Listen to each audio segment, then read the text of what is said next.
بسم الله الرحمن الرحيم. اهلا بكم في قناه ست البيت. النهارده ان شاء الله طبعا هنعمل برضو، احنا ماشيين برضو ايه لحاجات التوفير اخر الشهر. هنعمل ايه يا ستي؟ هنجيب ربع كيلو عدس، ماشي، ونجيب كمان جزرايه وبصلتين وقطايه، ماشي، ونعمل احلى اكله.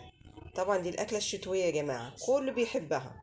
بتدخلي فيها كل حاجه للاطفال من غير ما يعرفوا ان انت حاطه ايه في شوربه العدس دي.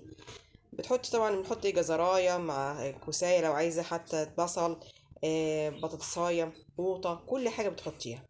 بس قبل ما ابدا الفيديو عايزه اشكر كل الناس من داخل مصر وخارج مصر على اشتراكاتهم معايا وتشجيعهم ليا، ويا رب يوفق الجميع ان شاء الله. هنحط بقى العدس نغسله كويس، وبعد كده نحطه على النار ونضيف له ايه الاضافات اللي قلت لكم عليها. بصوا احنا كده غسلنا العدس وحطيناه. هنقطع بقى الخضار اللي قلت لكم عليه وايه ونجيلكم، ماشي. بصوا احنا قطعنا بقى الكوسه والجزر والبصل، ماشي.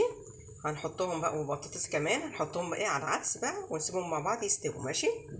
بص دلوقتي انا حطيت الخضار اهو، اللي هو الجزر والكوسه والبطاطس وايه تاني والبصل، ماشي، والعدس طبعا، والميه اهي زودتها كمان، ماشي. هيطلع بصوا على الوش كده ريم يا جماعه، لازم ايه نشيل الريم ده، ماشي. انا بشيله الريم ده عشان الريم ده بيعمل ايه، بيبوظ، لو حد عنده القولون بيقوم عليه، ماشي. هنسيبه بقى يستووا مع بعض وايه ونجيلكم. طبعا دي الاكل دي اقتصاديه يا جماعه، حلوه جدا مفيده، بتدخلي كل حاجه الاطفال ما بياكلهاش، يعني ما بياكلش الكوسه، ما بياكلش البطاطس او الحاجات دي والجزر والحاجات دي، بتضيفيها بتدي طعم جدا للعدس، وبتديله طبعا قيمه غذائيه جميله جدا. و... ونسيب بقى يستووا مع بعضيهم، يجوا مع بعض بقى، ماشي. دلوقتي بعد ما استوى، بصوا الخضار كله اللي احنا حطيناه استوى ازاي، بصوا ما شاء الله اتهرى خالص اهو. هنحطه بقى في الخلاط، ماشي، ونضربه، ماشي، ونجيلكم. دلوقتي احنا حطينا طبق فيه معلقه سمنه، هنحط بقى ايه، معلقه شعريه بس، ماشي، معلقه واحده.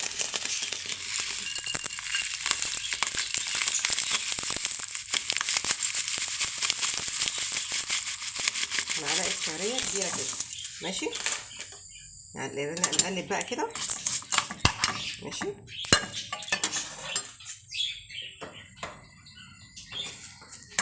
ونحمرها كأننا بنعمل ايه، اللي هو الرز بتاع قصدي الشعريه، الرز بشعريه، ماشي. هنحمر بقى كده الشعريه، يعني ما تخليهاش تسود منك، لا عشان بس ايه تحمر بس شويه. بعد كده نضيفها على ايه، نضيفها على العدس، ماشي.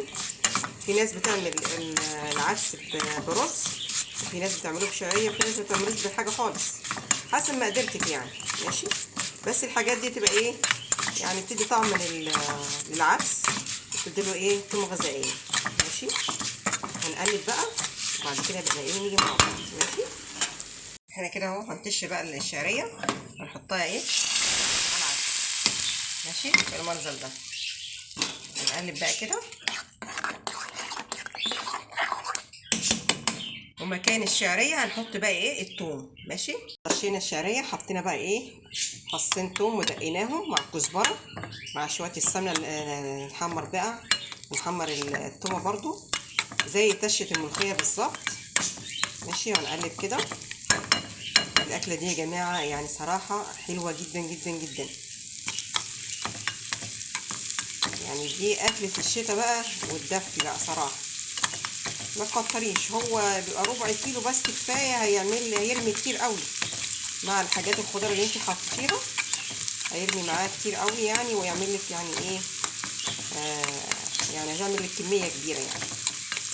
ده برضو توفير لاخر الشهر يا جماعه. طبعا احنا قلنا الخضار اللي حطيناه، طبعا اللي بياكلوش الحاجات اللي احنا قلنا عليها دي هياكلوها، لانهم مش هيشوفوا اصلا هم انت حاطه ايه اصلا فيها. هنقلب بقى التومه كده تحمر شويه كده، برضه انا مش عايزاها ان هي تحمر قوي، ماشي.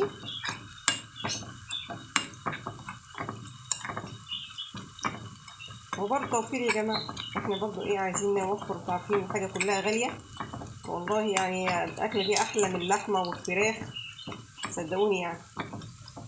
فيها كميه يعني بروتينات وحاجات حلوه جدا. هنكشف بقى التومه، ماشي.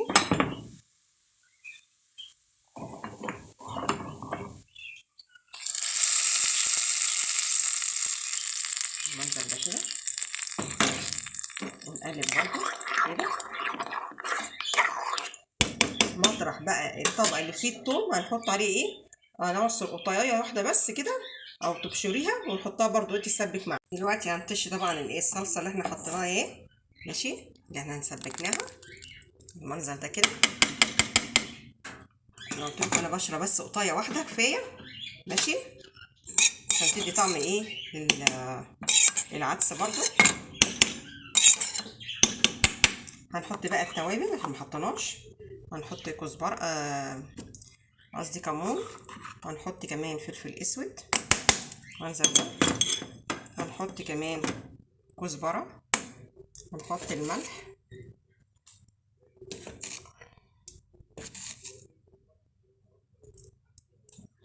قلب بقى كده. انا عايزه اقول لك الريحه خرافه، الطعم بقى ما اقولكوش بقى. هنسيب بقى الشعريه اللي احنا حطيناه والتوابل والحاجات دي كلها تستوي مع بعضيها ونيجي بقى مع بعض. دلوقتي بعد ما خلصت العدس وحطيته، بصوا انا حاطه ليه قطع بصل اخضر على ايه ومقطعاه كده من فوق، ماشي، وده المخلل اللفت، وطبعا الليمون لازم ليمون مع ايه مع العدس، والف هنا وشفا.